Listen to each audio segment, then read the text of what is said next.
Olá, seja muito bem-vinda e bem-vindo ao vídeo de hoje, onde eu vou falar sobre a minha história, a minha caminhada para a maternidade. Eu também tive dificuldade para engravidar e eu tenho certeza que você vai se conectar com a minha história em algum ponto ou em muitos deles. Então, eu sou Ana Huang, eu sou médica acupunturista e hoje eu atendo exclusivamente mulheres que desejam engravidar e que estão nessa jornada para a maternidade.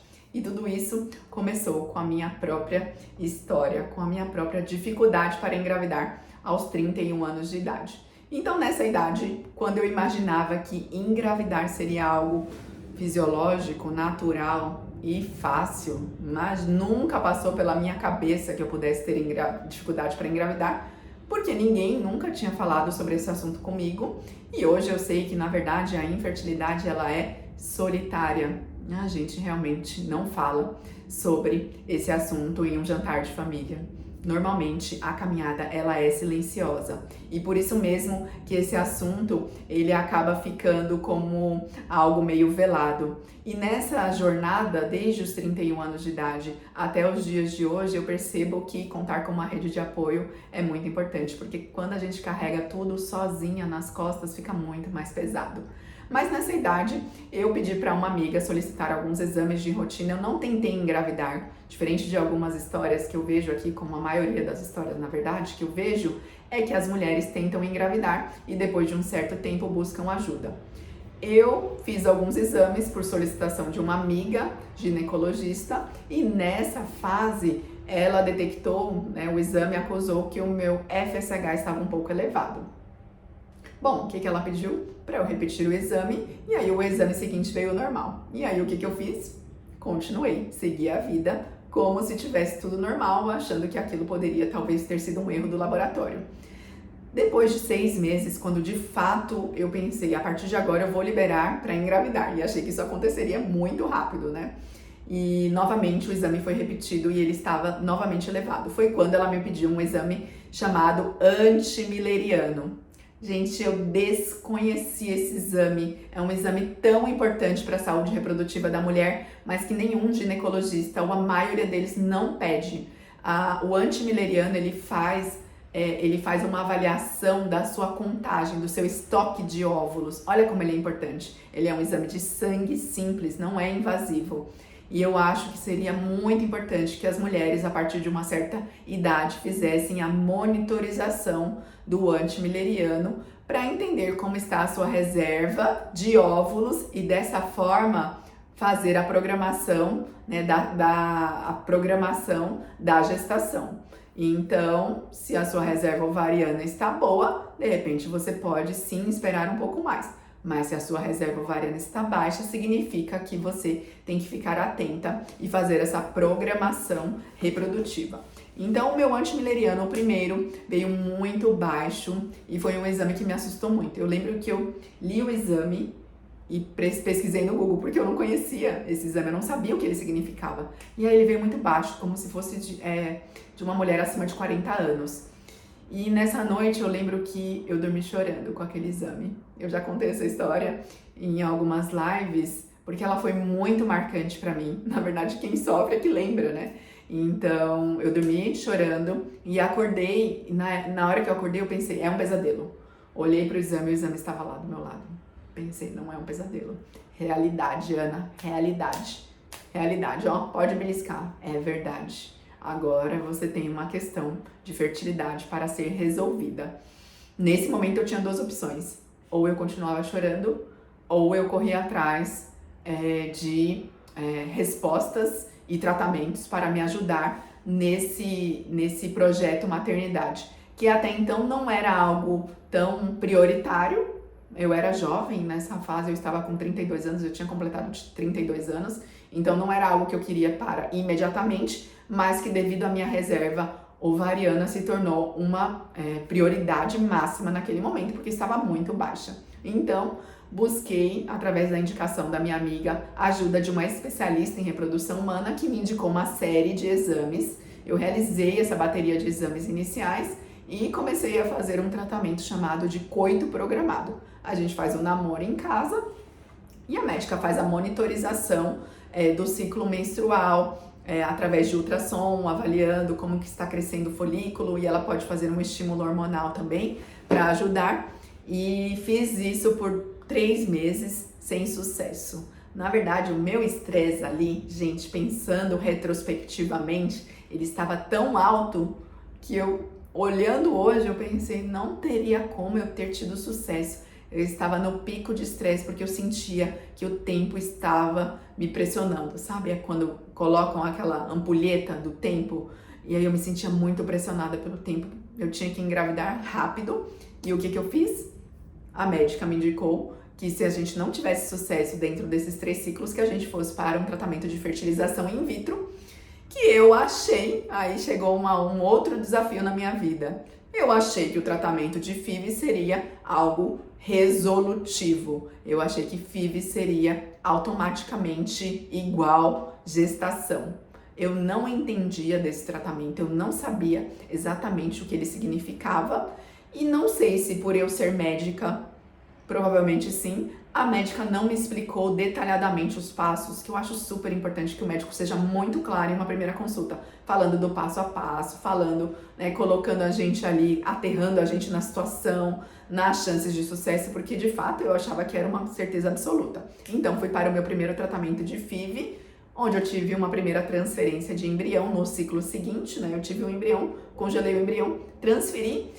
E esse foi um segundo momento muito marcante, porque quando eu estava lá na transferência, ela me disse a seguinte frase: Ana, agora a gente fez a nossa parte, a gente tem que rezar e orar, porque você tem 50% de chance.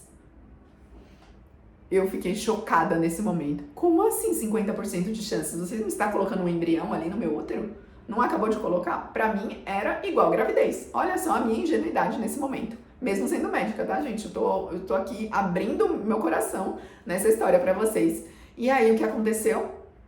Eu pensei assim, não, eu tentando ser sempre positivamente capricorniana, tentando ser positiva, eu falei, vai dar certo. E aí, depois de 9 ou 10 dias, não lembro exatamente, veio o meu primeiro teste de gravidez depois da FIV, negativo. E nesse momento, eu lembro, eu não escrevi, eu gostaria de ter escrito, até sugiro que as minhas pacientes escrevam sobre algumas das emoções desse processo, é interessante escrever. Mas eu lembro que eu não fiquei tão triste, eu fiquei mais chocada.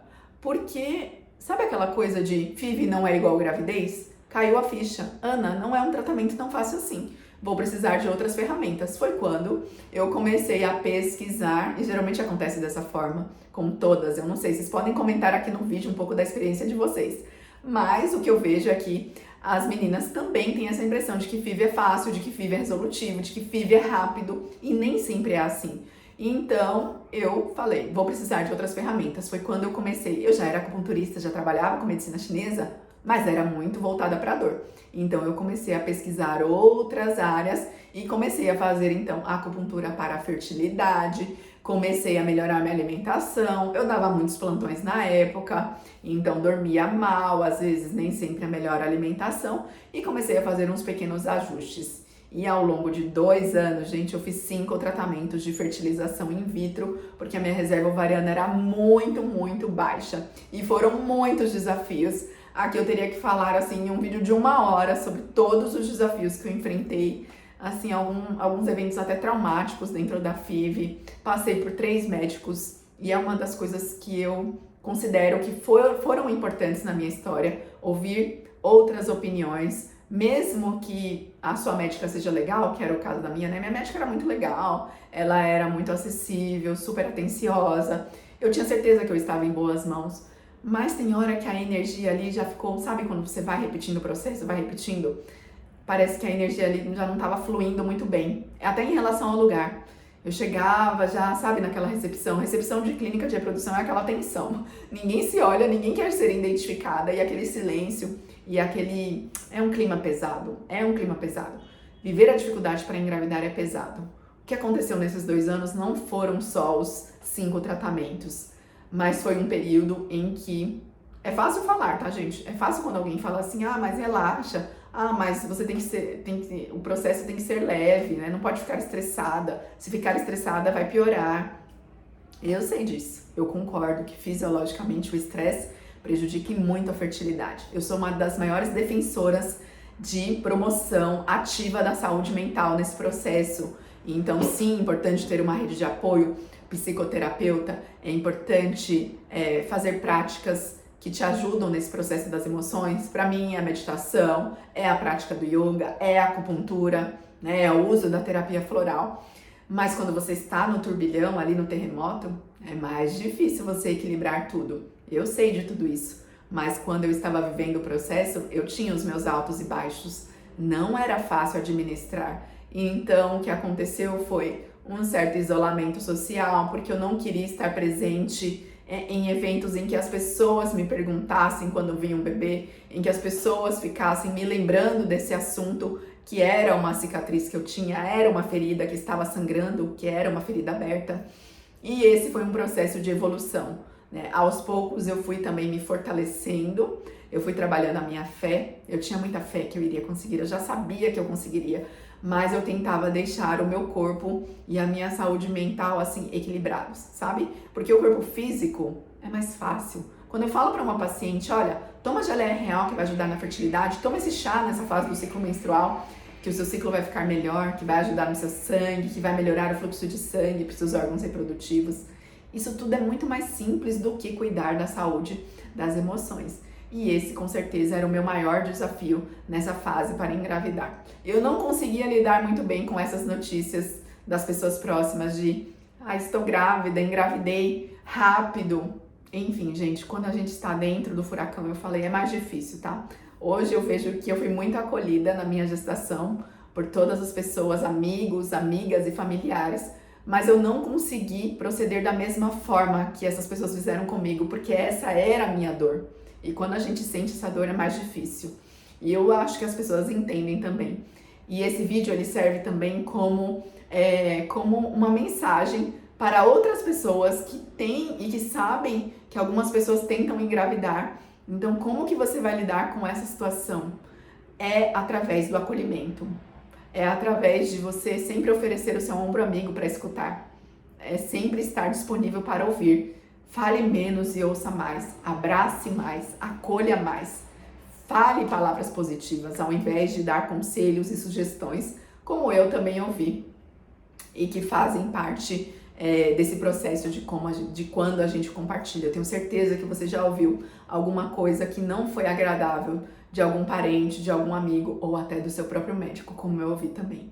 Então, nessa caminhada, você precisa se fortalecer em relação à sua rede de apoio. A medicina chinesa foi uma grande rede de apoio que entrou assim que eu tive o meu primeiro negativo. Por quê? Porque eu vi que não era um processo fácil. Era um processo que exigia dedicação, que exigia disciplina. E como a minha psicóloga falou, eu precisava abrir espaço na minha vida. Eu vejo que as minhas pacientes, às vezes, elas não têm espaço para ter esse bebê. E esse espaço, nesse momento, é um espaço em que você faz as suas práticas de autocuidado, em que você trabalha a autoconsciência, né, do que é prioridade para você nesse momento. Será o seu trabalho? E por muito tempo eu dei prioridade, dei foco para o meu trabalho.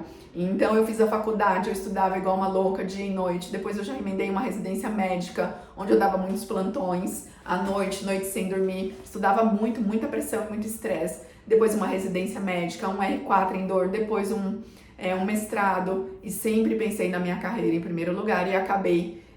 não é nem que eu acabei deixando essa parte, essa questão de engravidar para depois. No meu caso, foi com 32 anos. Mas não tem problema se você deixou para depois, porque você não poderia saber que você teria problemas. E a idade, ela é sim determinante nessa questão das chances de engravidar. Quanto mais o tempo passa, mais difícil fica. Tempo é óvulo, então por isso que eu falo o seguinte: não importa o que passou, não importa o que aconteceu. O que importa é para onde você vai direcionar o seu foco nesse momento. É se você está no caminho certo. É se os seus hábitos atualmente estão te levando para o seu objetivo final. Isso sim é o mais importante. E cuidar do estilo de vida, cuidar das emoções é sempre prioridade nessa caminhada para engravidar e deve ser o ponto de início, é o ponto de start para todo mundo. Por onde eu começo? Cuide do seu corpo, faça a sua parte, porque o resto a gente não tem controle. E eu descobri que eu não tinha controle, eu tive que trabalhar sobre essa questão de, Ana, Olha, aqui não é você que decide. Aqui você precisa ter fé e paciência. São dois conselhos que eu falo para as minhas pacientes. Tenha fé, tenha paciência. Conte com uma rede de apoio especializada, médicos que você confia, laboratório de excelência, caso você vá para um tratamento de reprodução humana. Se você não está em tratamento, se você deseja engravidar naturalmente, inclusive nesse momento, é importante sim associar uma prática como a medicina chinesa, como a acupuntura, porque a acupuntura trabalha os nossos centros de energia, que provavelmente devem estar desequilibrados por conta do estilo de vida da mulher moderna. Nós estamos desconectadas dos nossos ciclos, ciclo menstrual, ciclo de sono, ciclo de tudo. Nós suprimimos os nossos ciclos. Você usou pílula anticoncepcional por muito tempo?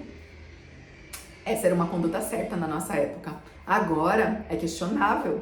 Então não está certo fazer essa supressão de ciclo menstrual, colocar o seu ciclo artificial, né? Porque aquele ali é um sangramento, às vezes, quando você coloca a pílula, o médico coloca a pílula, a gente tem um sangramento, ali é um sangramento que é confortável para todo mundo. É um sangramento endometrial induzido por hormônios, mas não é um ciclo menstrual normal. Você acaba suprimindo e as mulheres acabam nem entendendo quando elas devem, qual é o período fértil, elas não entendem os sinais do período fértil, não estão completamente desconectadas. Então, esse é um processo que faz com que a mulher ela se reconecte com o corpo, que ela fique conectada com o seu mundo interior, né, com as suas emoções, com a sua mente. Trabalhe em primeiro lugar a sua mente. É ela que vai te direcionar para o sucesso, porque se a sua mente ela não está fértil, se a sua mente não está saudável, dificilmente você vai conseguir transpassar todas as dificuldades de um tratamento como o de FIV, que é tão complexo.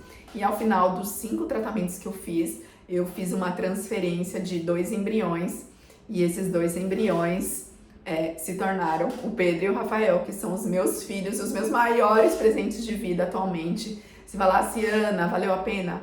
Eu faria tudo o que eu fiz novamente e não foi fácil para mim. Eu sempre tentei manter o foco, mas tive momentos de muita baixa, gente, sabe?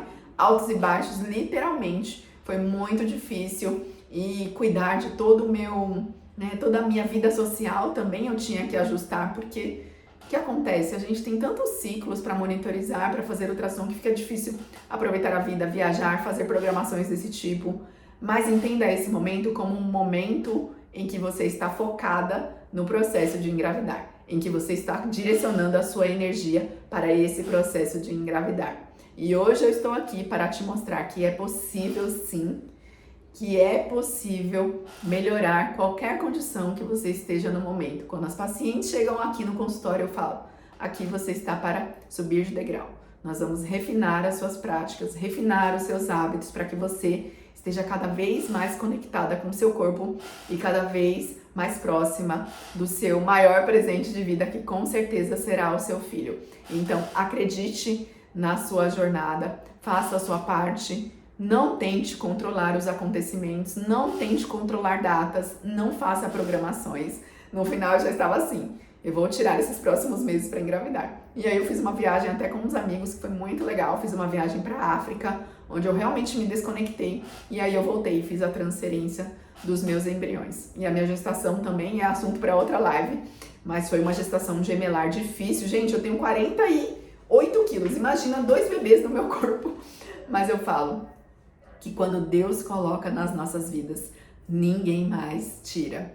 Então acredite, confie no seu processo e conte com a medicina chinesa para te ajudar a acelerar a sua chegada e realizar o seu sonho de ser mãe e ter o seu bebê no colo. Então foi um prazer estar aqui compartilhando um pouco da minha história nesse vídeo. Se você também quiser deixar um pedacinho da sua história para mim, escreva aqui nos comentários que eu vou ler com todo amor e carinho.